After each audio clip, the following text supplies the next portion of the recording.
Here aboard Ron, we never know what will happen next. With uncanny regularity, we are surprised by something that stretches us beyond the bounds of consensus reality. We are cohabiting with a disembodied practical joker who I have named Nick. His antics do not disappoint, but I do consider his doings most of the time obnoxious and sophomoric. Actually, Nick has been a companion of mine all of my life, and I have to admit that on occasion he's gotten me out of some dicey predicaments. Watch the clip about the slot machines at Reno, Nevada. Today I'd like to tell you a story about the TV remote control. Some time ago I installed a flat-screen TV on a bulkhead aboard Ron to use for watching films. As with so much that is idiotic today, the screen can't be used without the remote control. I found an ideal and secure place to keep the remote control safe and out of the way on a ledge. Since I wasn't using the screen, the remote remained tucked into its spot out of sight and out of mind. One day I decide to move a bunch of stuff that is blocking the flat screen and turn it on. I reach for the remote control, but it isn't in its designated spot. It doesn't take me much time or searching to sense that this is Nick's mischief. Statistically, TV remote controls are high on the list of disappeared objects. I know that looking for it will be futile. However, as happens frequently, I have an uneasy sense that I'll have to buy another remote if I ever want to see the original turn up. It's part of the pattern. Several months go by and I finally get around to buying a new remote control to replace the original. This one sticks around, but the original still doesn't show up. I know that sooner or later it will be when Nick decides, and it will show up in an unlikely place and when least expected. As it turns out, in the case of the remote, we are not disappointed. My old friend Roy shows up from New Zealand to spend a couple of weeks helping me out with some boat projects. He's an engineer and very familiar with all things boat.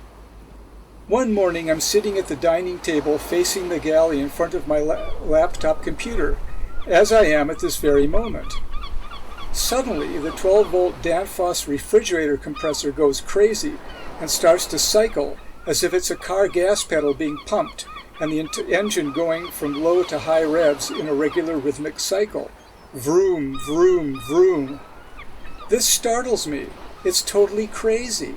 The compressor has been nearly silent in its running for years, and its periodic on-off cycles are barely perceptible. What the fuck is going on? As I'm gaping at the compartment that houses the compressor, which is only an arm's length from me, Roy emerges from the aft cabin. I point to the enclosed compressor compartment that is directly underneath the galley counter.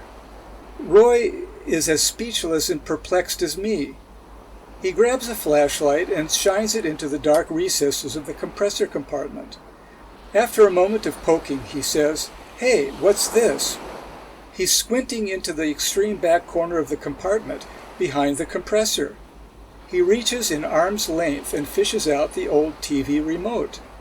It was face down, crammed into the back corner, so all that was exposed to the bright flashlight beam was its black body. It was as good as invisible without direct light being shown at it. Meanwhile, as suddenly as it started, the crazy cycling of the compressor stops, and it goes back to being its normal self. It's never acted up since. It's obvious that if the fridge compressor hadn't started its crazy cycling, and that Roy's curiosity hadn't led him to shine the flashlight into the back recesses of the compartment behind the compressor, the remote would have never been found. In light of all the other shenanigans aboard Ron, one thing is nearly certain: human hands were not involved in hiding it. But interaction with a human mind most certainly is. There's no way of second-guessing Nick. There's no way for me to logically or rationally understand what's going on. It's obvious, however, that when taken in their entirety, all of these incidents belie a high level of planning, combined with an obnoxious, sophomoric sense of humor. Screw you, Nick.